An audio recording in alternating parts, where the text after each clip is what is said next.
What if waiting for the perfect time to invest is the most expensive mistake you'll ever make? Most women sit on the sidelines, paralyzed by fear of high interest rates, taking on debt, or buying the wrong property. Meanwhile, they're losing hundreds of thousands in wealth that compounds while they hesitate. Today's guest has spent more than 22 years helping investors break through that fear. Kathy Fettke is the co-CEO of Real Wealth, author of Retire Rich with Rentals, and host of two top podcasts, The Real Wealth Show and Real Estate News for Investors. She also frequently appears on Bigger Pockets as a guest for On the Market. She is here with a clear message. Stop waiting. The strategy? Buy cash flowing properties, use leverage as a wealth tool, and craft your path to financial freedom with an almost guaranteed formula in real estate investing. This is the Women Growing Wealth podcast, and I'm your host, Tamar Hermes. If you want freedom through real estate that doesn't require you to work yourself to the bone, and like taking advice from the pros who have actually walked the path before you, this is an episode you don't want to miss. Hello, everyone. Welcome to the Women Growing Wealth podcast. I am so excited today to be here with Kathy Fettke, who is an OG in real estate, an OG in the podcasting, information, marketing for real estate, understanding all the things, and also a tremendous human. Welcome, Kathy. Thank you so much. I love that intro. Thanks. I know how to package that up and sell it. Not that you need it. I'm sure there's many people that say great things about you. Oh, thank So you. from 2003, I want everybody to get their head wrapped around this. Kathy and her husband, Rich, started Real Wealth in 2003, 20 years ago. They were talking about real estate before a lot of people got onto the scene and started talking about real estate. So when they say smart real estate investing will give you the time and the money to live life on your terms, we call that real wealth. They mean it. And yet, there are a lot of people that still, especially women, sitting on the sidelines, afraid, worried that real estate isn't for them. What do you say to them? Oh my goodness. I want to say that time will pass, and it's hard to realize that when you're young. But when you said it's been 20 years, it's been 22 years. And I turned 60 this year. And when I turned 40, I thought my life was over. When I turned 30, I thought my life was over. So it's hard to believe that someday you could be 60 if you're not 60 yet. But you will if you're so lucky, right? So the people that we started helping 22 years ago followed the plan and it worked. And we have over 88,000 members. So we have proof that over time it works. Now, can you become very wealthy overnight? Some people do, but most people don't. Most people, it takes some time. But with our plan, it was a 12 to 15 year period, which, you know what, that goes pretty quickly, right? That's kind of a more slow growth way to get to where you want to be. And that's what we've been promoting. And the truth is that you're living your life while you build your asset column. And this is such magic. And I love the conversation about the fact that it takes a little bit of time because I'm a little bit closer to your age than, than some of those 30-year-olds. And what is so tremendous is that it really does work over time. And this is something that women need to understand, that it's not maybe not an overnight, but like you said, before you know it, you're 40, you're 50. And if you had done it 20 years ago, you'd be in a different situation. So I love that's the key is like if you wait, you're losing precious time because it really is time that makes you wealthy in real estate. Like I said, you can go out and find that needle in a haystack, that property that if you just do a few things to it, you'll make a bunch of money from it from a flip or something like that. There are opportunities like that. But for the most part, especially if you're busy, if you spend time on a career that you love, or maybe you don't love, but you're good at it and you make a lot of money at it, you know, that is where your focus needs to be. That's where your training is. That's how you're serving. I'm thinking doctors, people in the tech industry, nurses. I'm here in LA, producers, actors. This is professional athletes. These are the type of members we have at Real Wealth. They're busy. They already have a successful career, and they want something that I call like a golden goose. I put it in my book, Retire Rich with Rentals. It's something that you can invest in that's building wealth while you're doing something else. And that's what real estate does for you. And if you buy one golden goose, that's pretty good. But what if you got a few of them? What if you got a bunch of them? What if your plan was to buy a property every year so that maybe you had 10 in 10 years, but the first ones have been paid down. So then you might have extra cash flow to pay the subsequent ones down faster. Because then what would your life be like if you had 10 properties paid off? Can you imagine that? By the time that you want to be retired, 10 properties paid off, you have a lot of options then.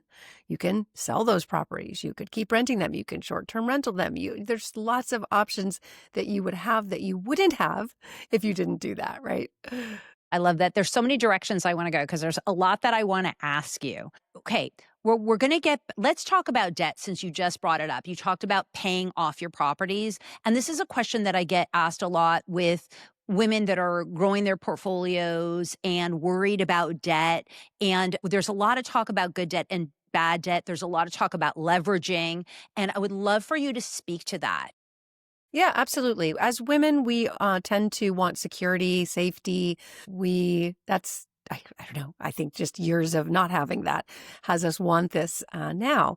So I understand, but it is so important to understand the difference between good debt and bad debt. Bad debt would be spending that money to go buy that expensive Gucci bag that you don't need, or fancy shoes, or I look at young women today who are spending way too much money on, I'm going to be judgy here, but on Botox and things that they don't need because you're young and beautiful. You can go do that stuff when you get older. But, I do see a lot of younger women that are spending tens of thousands of dollars on their beauty products, and you're already beautiful. So just own it, know it, and invest in your future. So coming back to leverage. I leverage to the hilt when it comes to real estate. Leverage to the hilt. And your first property, you could put 3% down. And you do need to live in that property. But that's how a lot of people start if they're not sure how to start. You can, because it's your primary residence, banks believe in you. You get the lowest interest rate, and you can rent out rooms. You could get a duplex. You can get a fourplex still with that 3% down. Rent out the other units, and in many cases, live in your unit for free. Rich and I have been doing that. We still do it. We still have a property here in Malibu where there's 2 units on it, a guest house and a tiny house that we rent out. It covers our entire living expense for living in Malibu. So there's absolutely nothing wrong with that. And it is one of the fastest ways to grow wealth. But for a lot of people, they'll say, well, I want to put 50% down because I want a lower payment. And here's what I say to them. What if you put 20% down and then you could buy 2? You could buy 2 of those properties, and then you have that extra 10%, or what, I'm just using that example, to have in reserves. The most important thing in real estate is having reserves. It's not having a lot of equity in the property, because real estate's a slow-moving vehicle. It might be hard to sell. It might be not the time to sell. You never want to sell because you're stressed out and then you get the worst price. Then like right now, it's not a great time to sell in a lot of markets, and you shouldn't be in a position where you have to. So the most important thing is not the equity, because you can't get that. That's tied up in the property. The most important thing is the reserves. So I'd far, far rather see you, for security and safety reasons, instead of putting 50% down or 40% or 30%, put the minimum percent down that you can and put the rest in a savings account so you have access to it. So that if you ever run into difficult times, you have that backup. You can make those payments. You are never going to be in a situation where you're forced to sell at a low price. So that's a safer way to do it for I me. love that. I love that. And for anyone that's listening that doesn't totally understand leverage, we're really just talking about how much of a loan you'll take on that property. And if the mortgage is being covered by a tenant and basically by a tenant, whether it's short-term or a long-term tenant, then really you don't need to really worry about that piece because you're not having to pay that bill. That bill is being paid by the tenant. And I love that, Kathy, that you're saying when you can buy two instead of one, but maybe do smaller pieces of smaller properties as opposed to one large property. I know that your model at Real Wealth, now you do syndication, so we'll get into that, and basically, where people can buy a piece of a larger multifamily home or development. But really, your model was built on this turnkey concept. And some women may not understand what that's about. But also, the other thing that's interesting, I want you to talk about the turnkey and also about the fact that you were really not buying really high priced properties. I mean, these properties are anywhere from like 300 to like 700 at really on the high end, if even. And so your model is really about buying a lot of these where it's manageable and it's taken care of. I would love for you to share with the listeners about how to do that. I'm just going to use easy math here. Let's say that you bought, or we used to be in the $140,000 You range see, when we and those are started. worth 300 now. But we still find those kinds of deals where they're still out there. But we do still have quite a few in the 2 to 300 range. So let's just say 250, and let's say you got 4 of those. So now you have $1 million portfolio. Over time, certainly over 30 years, on a 30-year fixed rate mortgage, you would have those paid off. So if you started at age 25, let's just say, and you bought one of those $250,000 properties a year, so that by the time you're 30, you have 4 properties. And in 30 years, those would be paid off. There's ways to do it much faster than that. But let's just say that they're paid off in 30 years. And now you have $1 million portfolio, but it has gone up in value over 30 years. It's probably tripled, if not quadrupled in that time period based on our financial system and the way it works here. We rely on inflation here in the U.S. It's a target for the Fed. They want 2% inflation. So over 30 years, those 4 houses might be worth $3 or $4 million. And all you did was have somebody else live and make that their home and pay off your note for you.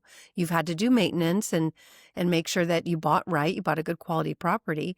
But if you didn't, you can sell it and buy a different one. There's nothing saying you have to keep a bad property. Not every property is the right one. You kind of live and learn, but you can sell it and get something else. It's not like a loss. So that's just simple math there. Now I've totally forgotten your question. Oh, turnkey. Yes. So for a lot of people, so for me, I was one of the first podcasters. I had a radio show before podcasting in San Francisco. And I was lucky enough, because I was on a main station, to be able to interview people like Robert Kiyosaki of Rich Dad Poor Dad. I brought him on, in 2004, 2005. When that was the crazy mortgage time. Anyone could get a loan. None of it made sense. As a new person to the industry, I was like, I don't get this. This doesn't make sense. And nobody understood that until I had Kiyosaki on. He's like, yeah, it doesn't make sense. Even though people in business suits were all doing it and saying it was perfectly fine that you could buy a house with zero of your own money and no credit check or background check or anything. So he, common sense again was like, this is going to blow up. This is not going to be good. So he explained that if you buy in areas where there's job growth, population growth, and infrastructure growth, and it cash flows, you're going to be able to weather a storm. It's not in a bubble. If the property cash flows and it's in a growing market where there's demand, you need to have, if you own real estate, you need people. So you need to be in an area where there's people moving and not leaving. They're moving in, not leaving. So those were the fundamentals that just, again, made sense to me. Like, of course, I want to buy something that cash flows. But I'm from California, so that's not a thing. Nothing cash flows in California. So he explained that Texas at the time was extremely undervalued, and yet it had all this growth, but we could buy properties that cash flowed. So again, it just made sense. So I talked about it on my show. I ended up going to Dallas, buying, we ended up with probably 20 properties in Dallas at that time. And I wanted it to be simple because I was busy and I had 2 young children. So I went to Dallas and met with property managers and realtors and just figured out where the growth was, where people were wanting to live, wanting to rent, where there was demand, and where there was infrastructure growth, meaning new freeways, new schools, new hospitals. That's always a sign that there's new growth coming, right? If a Whole Foods is coming into an area, that's a good sign. And I ended up finding a great area, bought a bunch of homes, came back and talked about it on the show. And our phones just blew up with people in the San Francisco Bay Area that wanted access to our property manager, to the realtor that I used, the areas that we bought. They wanted the information. And that's when I just looked at my husband and said, this is a need. People want to know how to buy generally out of state. If you live in a high price state, how are you going to go buy something in another state where things do cash flow? And how do you build that team? So that's when we started Real Wealth, to support people and being able to, offer the referrals, the people that we work with, to make it a turnkey investment. Yeah, I absolutely love that. And what a great way to mitigate fear and uncertainty, where you have a team that is showing you all the numbers, that has infrastructure in place. It is one very viable way to get into the game if you are a little timid. And there's a couple other things that you pointed out. One was about imagine in 20 years what the properties are worth. And if you're listening to this and you're, in your 40s or even 50s and thinking, oh gosh, I missed the boat on this, well, buy them for your kids. And people buy them all the time. And then that's their college fund. There's so many things that you can do with these properties. I also like the fact that instead of buying $1 million property, you're talking about buying maybe 4 properties, and what the opportunity is there, how much flexibility you have. Now, granted, if you have a $1 million property, their return might be a lot bigger, but the risk is also higher. And if you need to sell that property, you only have one card to play. If you have 4 properties, you've got 4 cards to play. And so I really like the way that this strategy is mitigated for anyone that's nervous and wants to start buying real estate and make it work for them, but doesn't want to take on or doesn't have time to take on all of the nuances that are involved. Yeah, no, absolutely.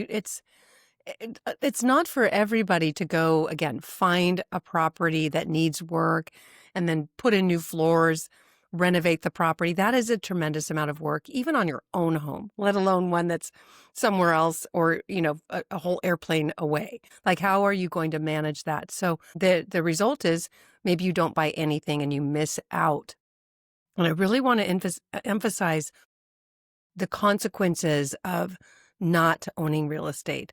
First of all, time will pass. And what are you going to do? How are you going to replace your income?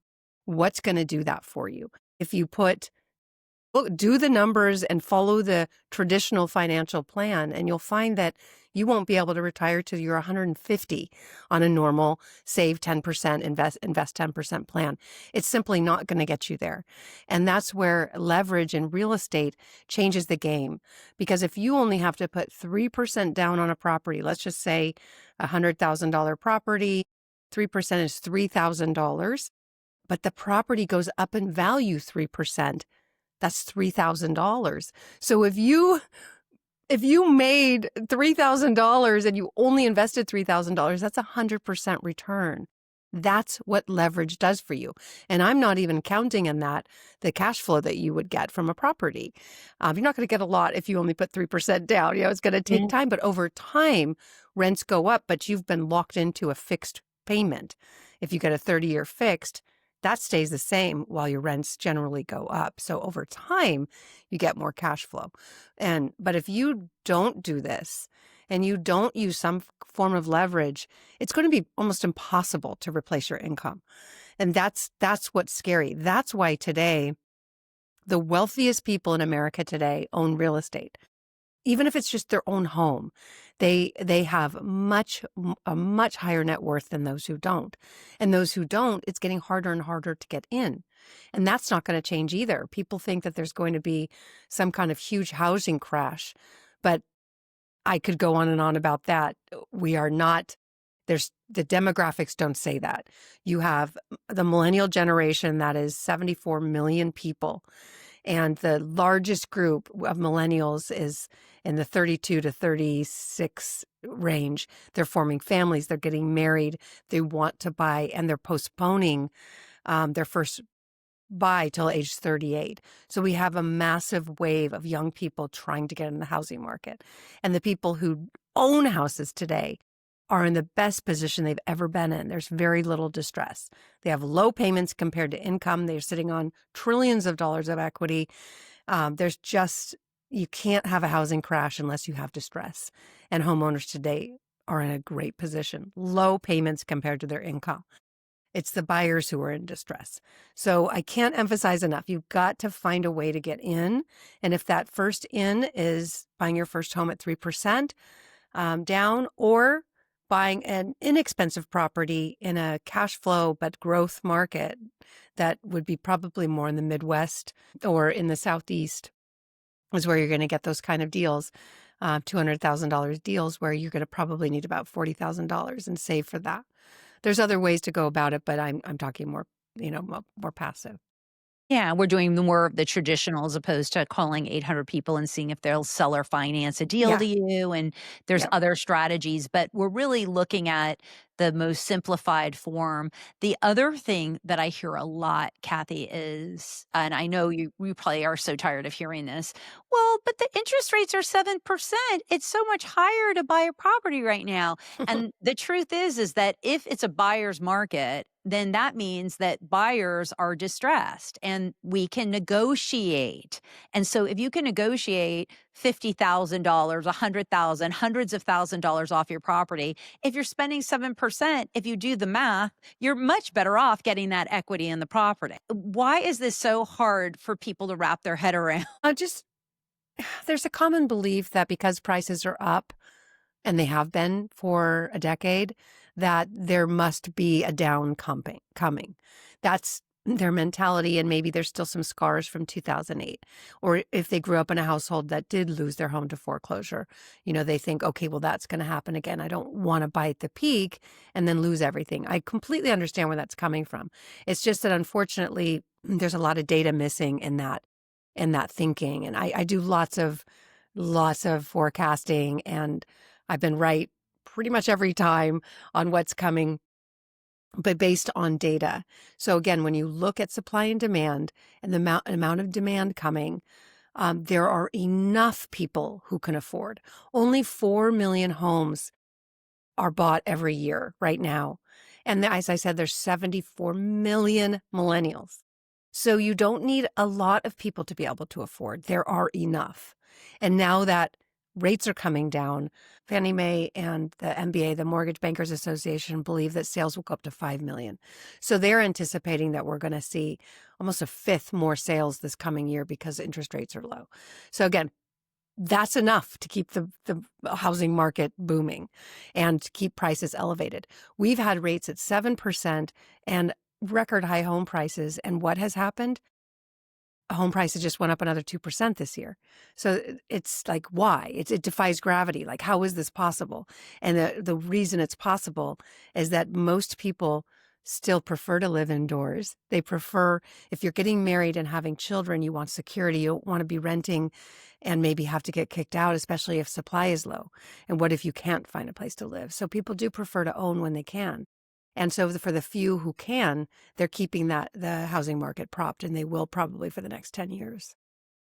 Yeah, that's really a great insight. And I know it's all based on your research and data. This isn't just Kathy coming up with some cool idea. This is Kathy really giving you very strategic, very logical explanations for why the market's doing what it's doing.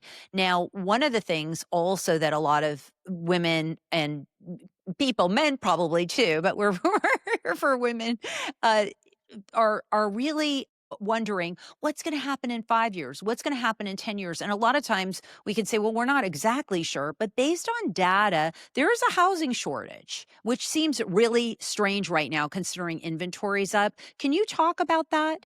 Yeah, there's currently an estimated 18 million homes needed over the next 10 years. That's according to John Burns Real Estate Consulting, and he's very, very accurate.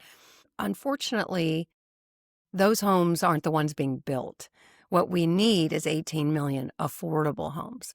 But I can tell you, as a home builder, and we syndicate and build homes. Syndicate means investors pool their money and we do big stuff together. So we build subdivisions, but to build an affordable subdivision is almost impossible. And on our last one in Park City, which of course is not affordable at all in Utah, we are required to build 30% affordable. And when inflation happened and the cost to build went up dramatically, not just the material costs, but also the labor costs and insurance costs, like everything just went up. And we are required by the county to build 30% affordable. We have to sell these 30% of the homes. It's 110 homes. So over 30 homes, we have to sell for about $450,000, and it costs us $850,000 to build them. This burden is being put on builders. And what builder in their right mind is going to go say, yeah, I want to do that. I want to go lose $400,000 per house. So the only reason we do that is because we expect to make the difference up on the higher end homes. But so it's just extremely difficult. But what is needed is affordable. And investors like us can go in and find older homes, make them nice, and bring on affordable housing that way. That's why investors are desperately needed today. And we are really the heroes, not the villains that many people like to say. We're the ones solving this crisis and either buying these dilapidated homes and fixing them up so that they're rent ready. That's also a turnkey product.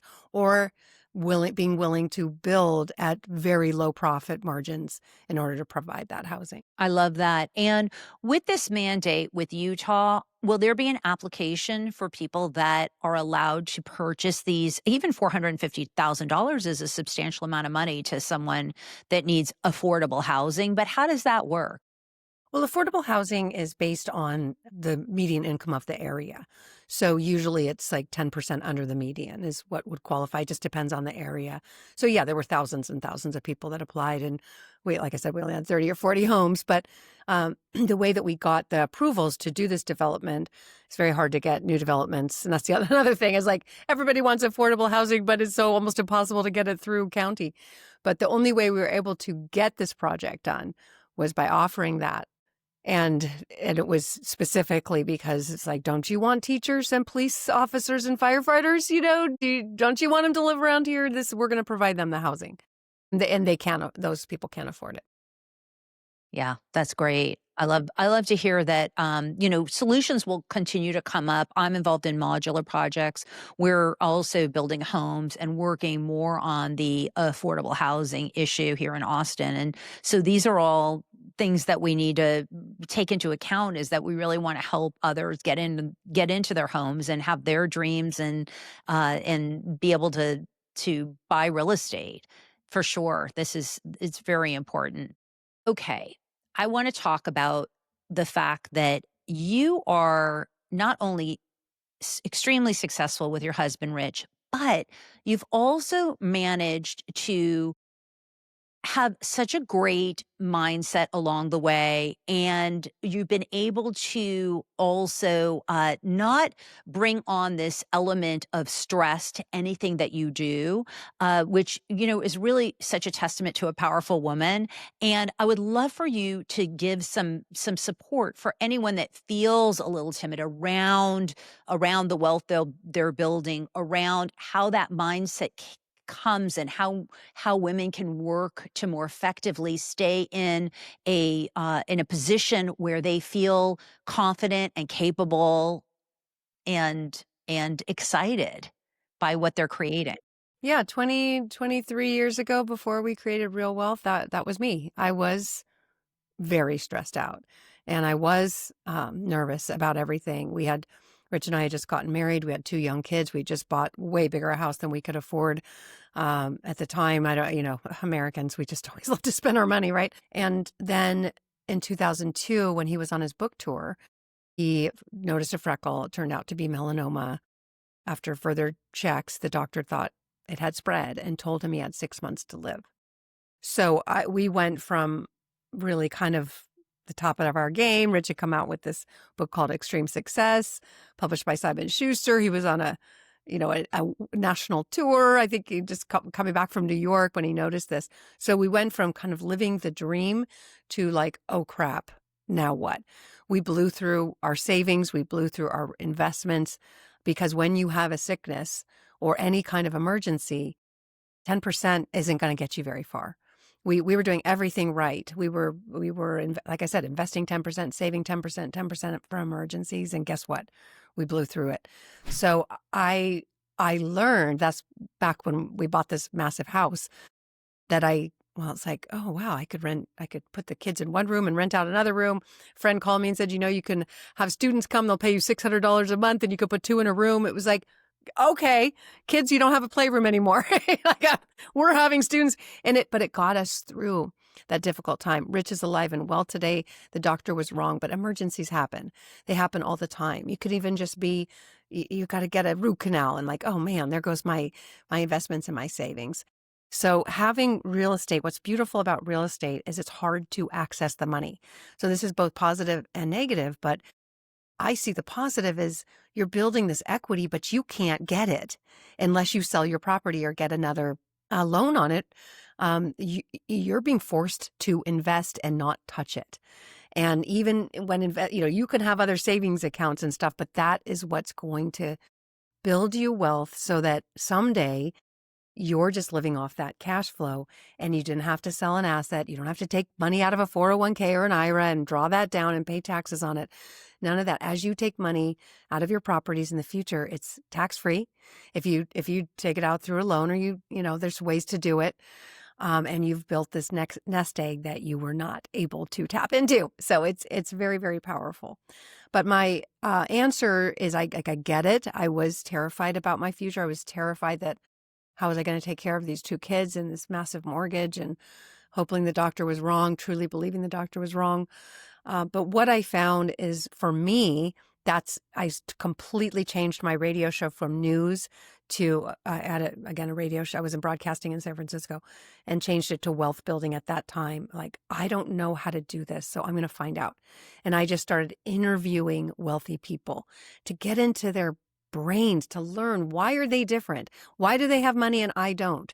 Why do they know how to invest and I don't? And so they're not smarter. They don't have better education than me. They just are doing something different. So when I would bring people on to my show, I would read their books. I just threw myself in. I would ask a million questions. I started going to real estate investor groups to mingle around these people, to get to know their mindset. And then I learned that I needed to change my mindset, not just on education. We do need to be educated. It's a lot easier to make good decisions when you know what you're doing. It's a lot harder when you don't. You're going to be frozen if you don't know what to do. But if you talk to anyone who's experienced, they can't wait to buy their next deal because they know what they're doing, right? So the more you can educate, wonderful. But then there's an internal shift that needs to happen where you can accept the idea of yourself as being successful and wealthy and healthy, and on a very deep subconscious level. So we've got to find out, what are the limitations? What are the barriers? What are the things that are stopping us from having what we want?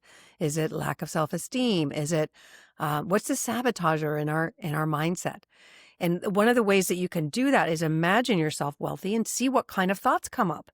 See what kind of words come out of your mouth when you talk about wealthy people. Are you envious? Are you judgy? These are the things that are going to stop you from being wealthy. So I would do that. I would meditate. I'd picture myself having what I want, and I would see all the reasons why I shouldn't. And then I would address those. What is this? Oh, it's a fear that I'm going to lose it. Like, why make it if I'm going to lose it? Oh, okay, well then let's learn how to not lose it.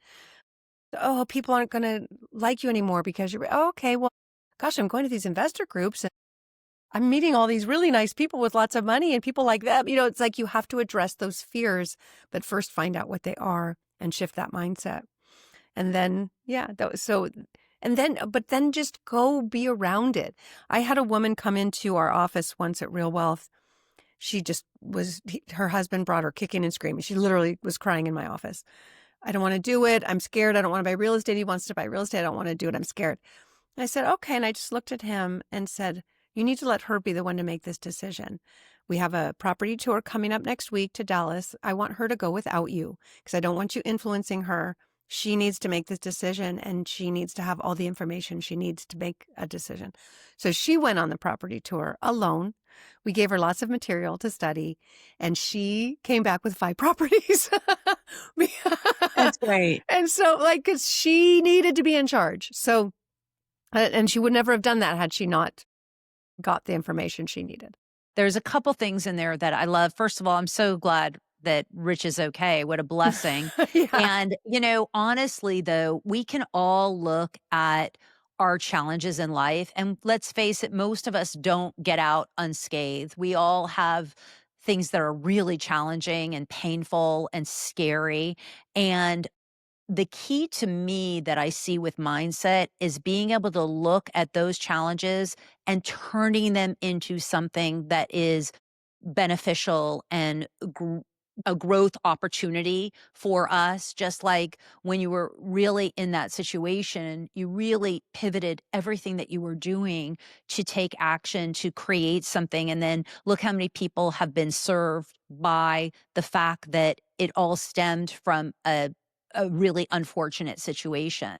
And so I think we all have those gifts to share. And another reason why I believe so passionately that we all need to really pay attention to the challenges we are faced in life. Those are our opportunities to really come back even stronger.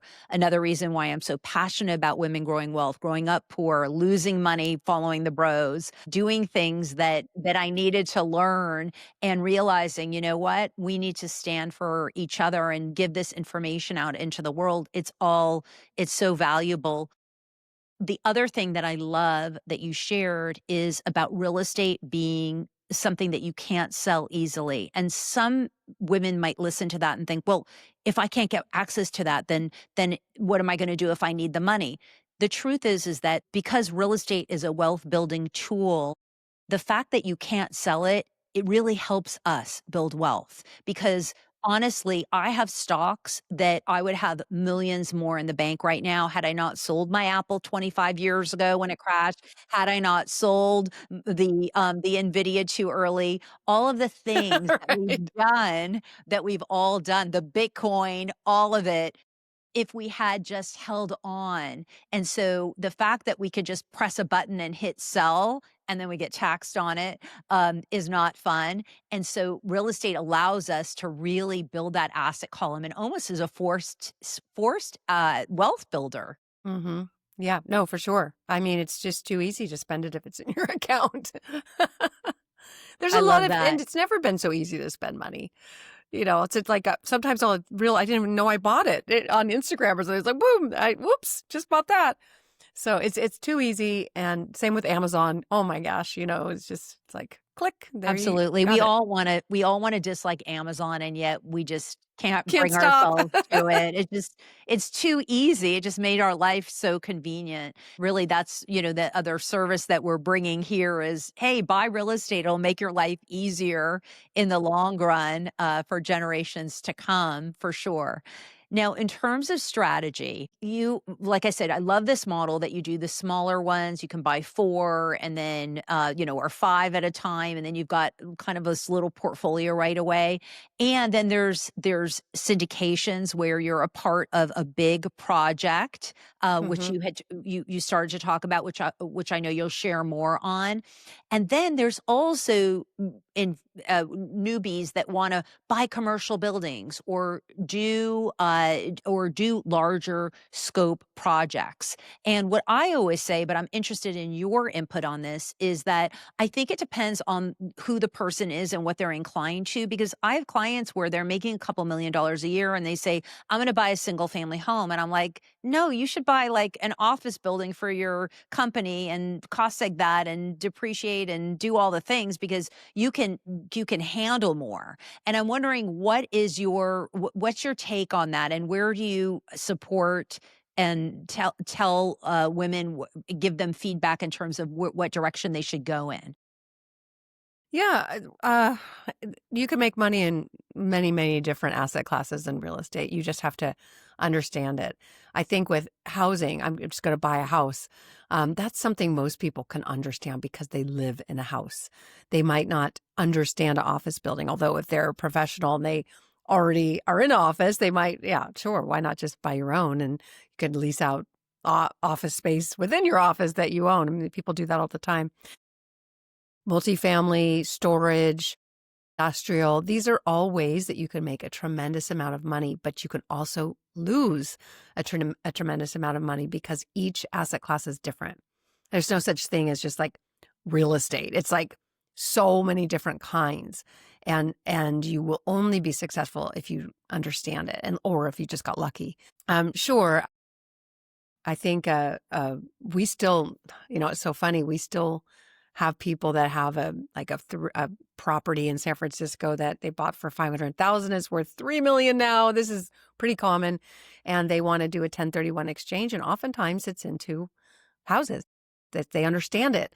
That's what they want to do, and that's what we specialize in. It's like, yeah, we can easily help you find $3 million worth of property that's got property management in place. It's all done for you. These are newer properties.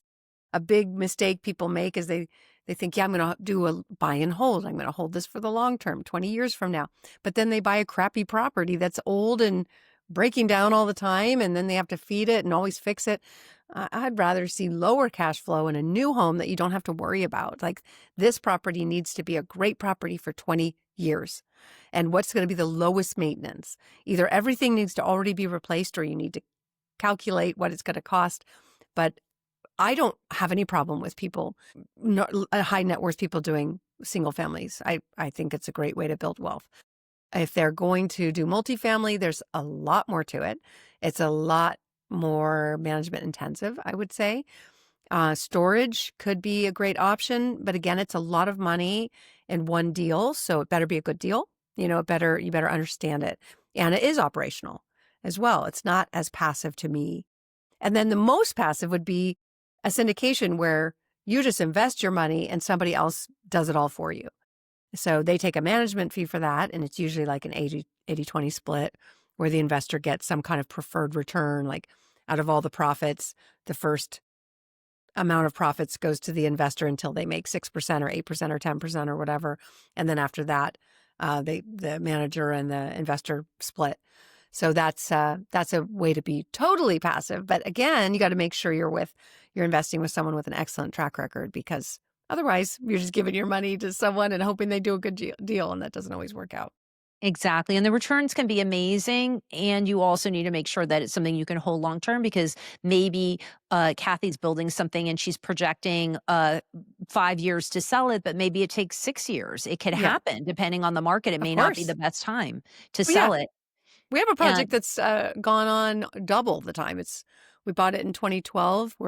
It's 13 years later. We're still working on this project, but investors have already got their capital back. They've already got their preferred return, but it was 4,200 lots, so it's taken a long time to develop this subdivision. exactly. And the other thing you need to understand too is that whereas if you buy the turnkey properties or property on your own somewhere, you can actually sell a property if you want. But if you're in a syndication, you can't call Kathy's company and say, "Hey, I need that money I put in last week," because it's already been invested. It's in the deal. So it's something that it's almost like thinking a long-term strategy, but the returns can be tremendous if you're with the right operator. And I brought you one here today. So if you're interested, have a look at Real Wealth.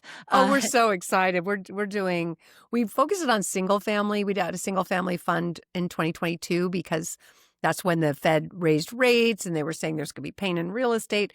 But we knew that there was still all this demand, but the market was frozen and no one was buying in 2022. So we started a fund, and we were like the only buyer in town negotiating ridiculous deals and providing, like I said, affordable housing. We were able to buy so cheap, renovate for cheap because there was nobody else doing it. So we could even get contractors for much less. And material costs had come down. So that was the great time. But now multifamily is, in my opinion, the opportunity, because so many multifamily operators are in trouble. Their loans are coming due. They have to refi, but they're refining at a much higher rate. And because of that, they have to lower the price to make it work. So we're excited to do that now. As Warren Buffett says, be fearful when people are greedy and greedy when people are fearful. Yes. Famous words Yes. that we all can learn a lot from. Okay, one of the other things I wanted you to talk about briefly, because I think that it's something that comes up a lot for investors that are wanting to get into real estate, is buying out of state. So if I live in a certain area, the idea of buying out of state feels so uncomfortable. And I know you spoke a little bit about it, but I'd love for you to speak a little bit more about it, because I think that it's something that intimidates a lot of people. Yeah, for sure. If you live in California or New York or, oh gosh, Austin at this point, any high priced market, it's going to be really hard to find something that where the numbers work. And what you really don't want is to be negative. Rich and I have done that. We bought properties that actually cost us money. We had to pay every month, and it's a horrible place to be in. Unless that property is making so much money in equity, it gets going up every year. That's like, okay, I don't mind being negative for a little bit, but I don't recommend it. So in order to get the numbers that work, you kind of have to invest in areas that might not be where you live. And so how do you get over that? How do you get over that? Well, for me, when I did it, I followed Kiyosaki. He said Texas was a great opportunity. So I flew there and I met with 10 property managers in 1 week. Every single day, I'd go meet with a property manager, find out how they take care of their clients and where the best places to own property is. Where are tenants calling and saying, I want to rent a place here because it's by this employer. Do you have anything? So I let the property managers guide me and tell me what to buy. So I ended up just kind of narrowing it down. I trust this property manager. They are going to manage this property for me. They're going to find the tenant. They're going to manage the tenant. I got to love these people. I'm going to be in a long-term relationship with them. So, and then let them help me pick the property because they have to manage it. You don't want to go find some deal online and then find your property manager and say, will you manage this? And have them say, that's not in the territory we're in, or that's way out of town, like nobody lives there, or, that's a terrible high crime area. We won't touch it. All kinds of things like that. I don't do that. So first and foremost is finding the property management. And that's what we've done at Real Wealth is we've found property managers in 15 different markets and let them find us and our members the properties that they want to manage for us. It's a very different way to approach it, but that makes it so you can just sit back and say, they recommended this, right? They're the ones who are going to be stuck with it. So they recommended it. That's just what's worked for us. But learning, go on our property tours, go check it out. And then the more you know, the more comfortable you'll be. One just kind of example of knowing versus not knowing is when I took my family to Costa Rica and we were going to do this fun vacation. And we did the money exchange when we got to the airport. But I forgot to find out how their money works. Like I didn't know what any of it was.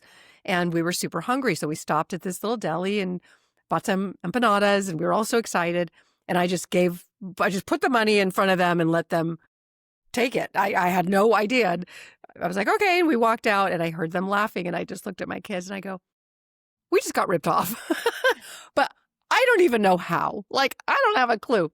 That's an example of how you get ripped off if you just are clueless.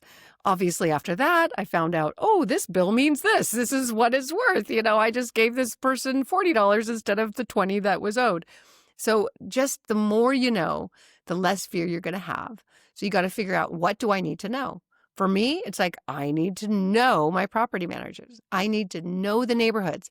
I need to go find out where people are living. Where are the hot areas of this market? And that just gives me personally a lot of comfort. Now, I haven't even seen half my properties. I've never even gone because our network is strong enough that I don't need to. But I didn't start out that way. I love that. Such good advice. And I love that one of the things I looked at your website, I was looking at all the great lines that you have over time. The best real estate investors don't time the market perfectly. They recognize when conditions create asymmetric opportunities. And you've just talked about that over and over, that you live that in every way and support others to do that. Kathy, it's just so great to have you on. You're just such a treat and given Thank so you. much knowledge. Where can everyone find you? realwealth.com. It's pretty simple. And I also have the Real Wealth Show podcast, and Real Estate News podcast is like a really short version of that to keep you updated on this ever-changing market. So good. And it's all like Kathy Fettke for all the podcasts, right? I mean, Yeah. everything like Instagram, all the socials. Yep, just Kathy. Yep, just my name. Just my name. Just my name. Thanks for listening to Women Growing Wealth. Please don't forget to subscribe. If you're watching the show, if you're listening to the show, then leave me a review, please. Thanks. And 5 stars only. 5 stars. Only 5 stars. Yep. Okay. We'll see you next week. Take care.